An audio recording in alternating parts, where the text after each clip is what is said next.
Ave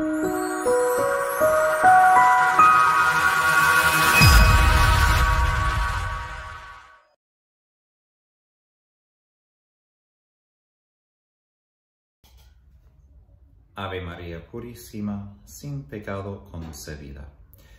Hoy vamos a reflexionar solamente sobre 2 versículos de ese 6º capítulo de Apocalipsis. En el nombre del Padre, y del Hijo, y del Espíritu Santo. Amén. Señor Jesús, pedimos tu presencia, la unción de tu Espíritu Santo, para comprender esta tu revelación a nosotros, de lo que tiene que pasar, lo que ya está pasando, para que estemos preparados y listos para tu venida última, como nuestro juez y salvador. Todo eso pedimos en tu nombre, Jesucristo nuestro Señor. Amén. María, Madre de Misericordia y Reina de los Mártires, ruega por nosotros. En nombre del Padre, y del Hijo, y del Espíritu Santo. Amén.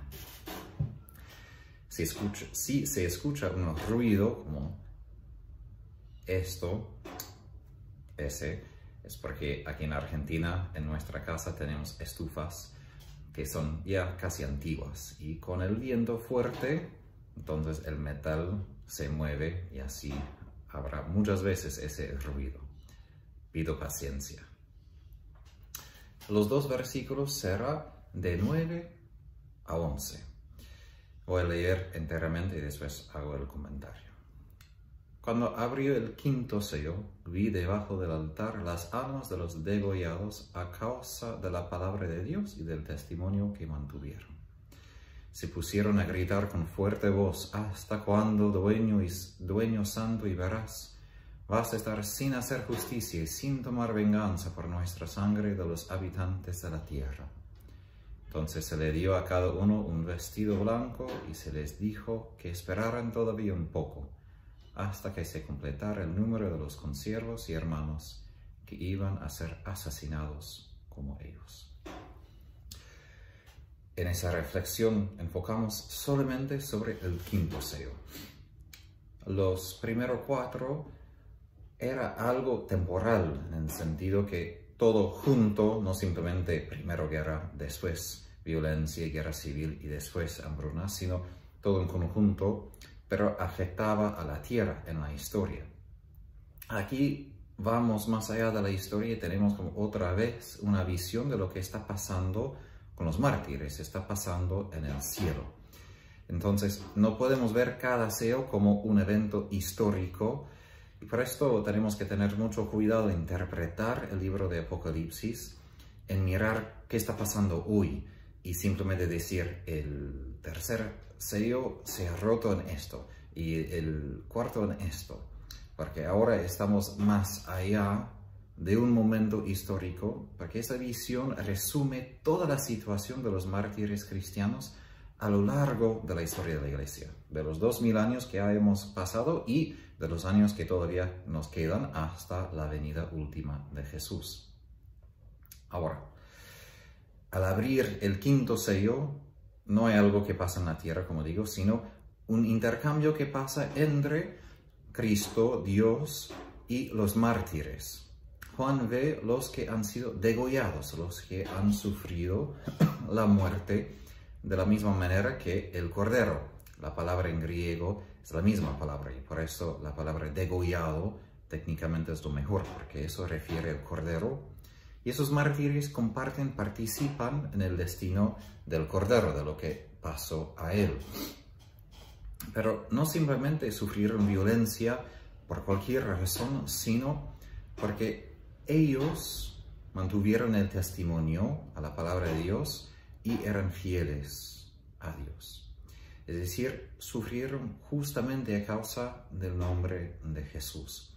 Y aquí testimonio en griego es martiria, es decir, tenemos la palabra mártir, de esa palabra griega, y es el término técnico en griego legal para testimonio, lo que pasa en el corte, es decir, frente de un juez. No sabemos exactamente en el tiempo de Juan si hubo tantos mártires, cuando escribió esto, aunque sabemos que Antipas fue mencionado por nombre por Jesús en una de las cartas. También sabemos que hubo mártires en Roma, Jerusalén y otros lugares, pero no tenemos idea de cuántos mártires en total eran, ¿no? Porque solo se menciona algunas personas específicas. Ahora, lo que vemos es que están debajo del altar. Eso para nosotros como católicos es algo bien importante, porque en las iglesias católicas, también ortodoxas y también los de otras iglesias muy antiguas, tenemos en el altar lo que se llama en latín sepulcrum, es decir, el lugar del entierro, un ataúd, ¿no? Es decir, ahí en el altar tenemos los huesos, una reliquia de los santos. Y fue desde el siglo IV que los cristianos ya celebraban la misa, la Eucaristía, sobre los sepulcros o los lugares del entierro de los mártires. Entonces se asociaba el sacrificio de Cristo como el primer mártir, el primer testigo, y los otros testigos, los mártires cristianos, que unía su sacrificio, porque y el sacrificio de Cristo y el sacrificio de los mártires fueron aceptados por Dios. En la iglesia bizantina, griega, rusa, ellos tienen una tela en la cual está pintado la imagen de Jesús enterrado con la Virgen, poniendo su cuerpo como la Pietà en el sepulcro, y muchas veces está tejido en la tela huesos o reliquias de los santos. Y eso es esencial para celebrar la liturgia divina, porque ellos no dicen que es la misa, sino la liturgia divina. Entonces, así se cumple exactamente lo que Juan ve o ha visto en esos versículos, ¿no? La conexión entre mártires y altares.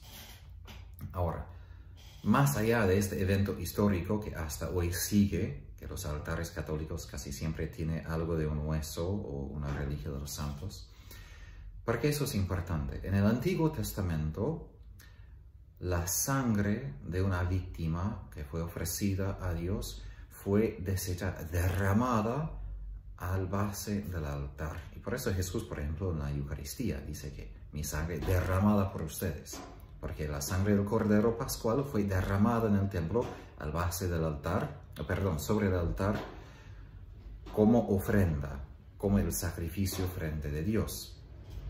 Cuando la sangre de los animales fue derramada, es decir, esto fue como ofrecimiento a Dios y esperaba de Dios en cambio una bendición, una respuesta a una petición específica, perdón de los pecados, liberación de enemigos o cualquier que sea la necesidad. Entonces aquí la visión de Juan indica que cuando los cristianos son asesinados a causa de su testimonio de la palabra de Dios, ellos derraman su sangre y derraman esa sangre justo al base y a los 4 rincones del altar, de arriba del altar, como una ofrenda viva hacia Dios. Sabemos que los padres de la iglesia dijeron que lo que pasa simbólicamente en la Eucaristía, pero realmente es el sacrificio de Cristo, pero bajo signos y símbolos, cuerpo, pan, es lo que pasa realmente en el sacrificio de los mártires. Es decir, ellos en vivir el sufrimiento de Cristo hacen presente el misterio pascual de Cristo, hacen presente su muerte y su pasión, con también el poder de su pasión para la salvación de los demás. Entonces, el sacrificio de los mártires, en algún sentido, hace presente, visible, lo que tenemos en la misa bajo símbolos, bajo lo que es la liturgia. Ahora, ellos no solo piden algo de Dios, sino gritan, ¿no? Gritan pidiendo la venganza o la justicia para su sangre, ¿no? Con fuerte voz gritan: ¿hasta cuándo, dueño santo y veraz, vas a estar sin hacer justicia y sin tomar venganza por nuestra sangre de los habitantes de la tierra? Ahora, por nosotros la idea de tomar venganza es prohibida, porque Dios dice que Él toma la venganza. Pero empiezo así porque nosotros muchas veces asociamos la venganza como algo siempre negativa. Y no es así. Venganza en sí es algo justo. Es decir, que por cada acción mala hay un efecto que necesita ser reparado, ¿no? Es decir, si yo mato a alguien, entonces debo hacer algo de reparación por lo que pasó a la familia que perdió a alguien de su familia. Y lo mismo, la venganza es no tanto castigo simplemente por enojo, me siento mal, entonces echo y descargo mi furia sobre una persona, sino venganza tiene que ver con implementar justicia. Por esto la oración comienza sin hacer justicia, ¿no? Es decir, no vas a hacer justicia, es decir, la pérdida de su vida fue un crimen, fue un pecado, y como tal merece ser corregido, ¿no? Y en ese entretiempo vemos que Dios muchas veces tarda en tomar la venganza, que hay muchos males que no reciben su merecido ya ahora.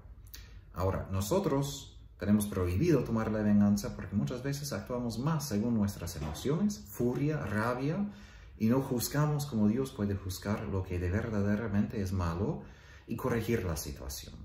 Muchas veces si tomamos nosotros la venganza, empeoramos la situación y se hace un ciclo de más violencia, castigo, enojo y odio, ¿no? Mutuo. Pero la venganza de Dios justo es revelado en algún sentido en la cruz, que Dios corrige toda la injusticia del mundo a través de la muerte de Jesús, para que tengamos la misericordia y nos alejamos del pecado y podamos reparar todo el mal que hemos hecho, porque ahora tenemos la gracia de Dios, su Espíritu Santo. Pero aquí los mártires gritan por esa justicia. No es que ellos quieren la muerte de los que los habían perseguido, no es que simplemente buscan la condena de los que habían quitado su vida, porque sabemos de la muerte de Esteban y mártires de nuestro día que mueren con perdonar a los verdugos, ¿no? Parte de ser mártires que uno vive según el ejemplo de Jesús, quien perdonó a los que lo crucificaron. Entonces, ¿cómo podemos balancear esto? Vamos a hablar de eso un poco más al fin, pero es una buena pregunta. Solo que ahora es de recordar, la sangre de Abel gritó de frente de Dios, ¿no? Pidiendo justicia, ¿no? por su muerte, porque Caín lo había asesinado. También la sangre de Cristo, en la carta de los Hebreos, menciona lo mismo, que su sangre grita hacia Dios. Sabemos que Dios exige justicia por la sangre derramada, ¿no? La sangre de víctimas. Él dijo esto a Noé, por ejemplo. Y el grito, ¿hasta cuándo? Es un grito de muchos salmos y de muchos profetas. Es decir, están sufriendo sin ver que Dios corrija la situación, que haga algo. Porque nosotros cuando sufrimos queremos que alguien haga algo. Y a veces preguntamos, Dios, ¿por qué no intervengas? Y es porque Dios quiere la salvación de todos, ¿no? Una cosa es corregir la situación, otra cosa es salvar el corazón de alguien. Y Dios no siempre interviene inmediatamente para salvar a todos, no simplemente a nosotros, ¿no? Y ahí entra la purificación de nuestro egoísmo, porque a veces queremos que Dios salve a mí y no importa lo que pase a la otra persona. Pero el amor ama a todos, no solo a una persona. Entonces Dios tarda en tomar lo que nosotros pensamos en la venganza. ¿Por qué? Porque Él quiere salvar a todos, no simplemente a nosotros. Y esos mártires gritan hablando a Dios como dueño. Es término que describe a alguien que tiene autoridad absoluta y que es santo y veraz, es decir, es fiel, ¿no? Ellos conocen a Dios, que es fiel a sus servidores, como ellos han sido fieles a Él, hasta derramar su sangre por Él. Entonces, ellos piden esa justicia para los habitantes de la tierra. Y eso refiere a los que no pertenecen a Dios. 10 veces se utiliza esa frase en el libro de Apocalipsis y siempre en un sentido negativo. no voy a mencionar todo aquí, pero a lo largo de los capítulos, ellos son los que son decepcionados por el profeta falso, son los que alaban a la bestia, son los que practican la inmoralidad de la prostituta de Babilonia. Ellos no tienen sus nombres escritos en el libro de la vida. Hay otra palabra griega que refiere a todos los que viven en la tierra, ¿no? Y nosotros, cristianos, somos los que viven en el cielo, ¿no? Vemos esto en el capítulo 13. Entonces, habitantes de la tierra refiere a lo que en el Evangelio de San Juan y sus cartas refiere al mundo, el mundo opuesto a Dios. Ahora, entonces se le dio a cada uno un vestido blanco. En griego la palabra es stole. Es decir, esto es la vestidura dada a una persona de rango, de autoridad. Y en el Septuaginto, la traducción griega del Antiguo Testamento, esa palabra fue utilizada para describir la vestidura de los sacerdotes y a veces de los ángeles. Color blanco significa victoria y santidad de la resurrección. Y cada mártir, además de esta dignidad, recibe la instrucción.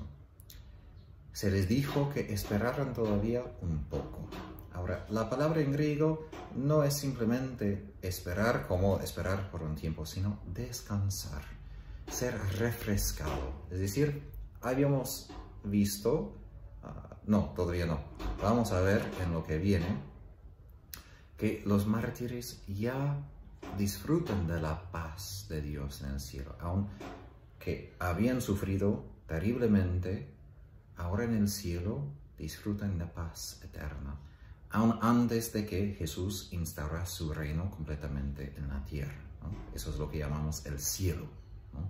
El lugar de los muertos que están unidos completamente a Dios, los santos, pero todavía esperan el cumplimiento final de la resurrección de los cuerpos cuando Jesús vuelve al fin de los tiempos. Entonces, ellos necesitan todavía esperar, descansar en la paz de los santos en el cielo, hasta se completa el número de los otros mártires. Es decir, Dios tiene planeado que habrá otros mártires y que tiene que completar todo su plan.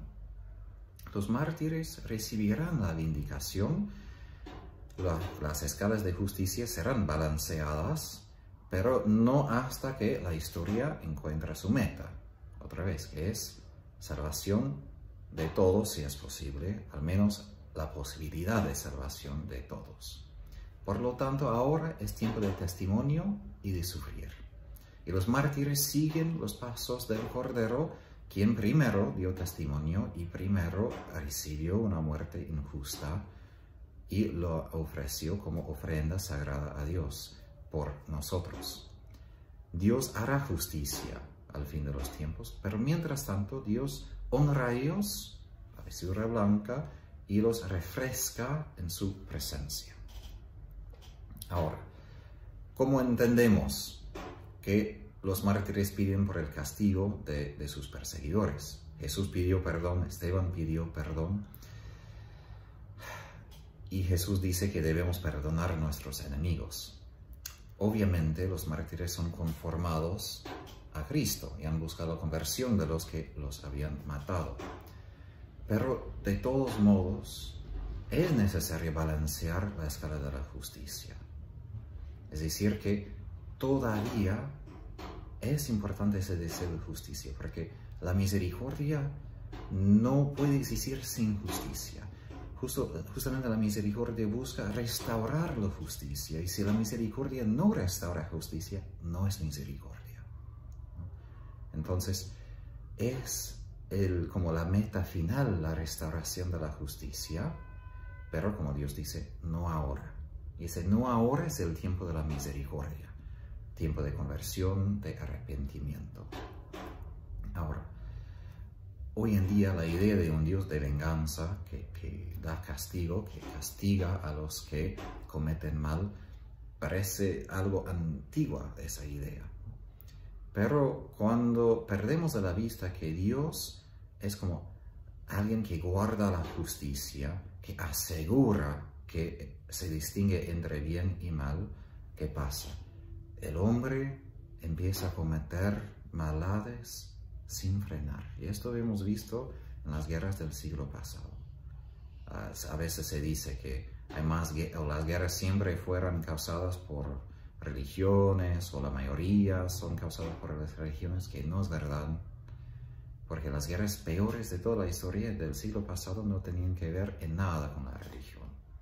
Y de hecho son los peores justamente porque no hubo nada de religión, no hubo nada de fe en Dios, ni temor de castigo, ni temor de hacer mal, temor de pecar, ¿no? Entonces, es algo importante para nosotros reconocer que Dios sí es un Dios de justicia.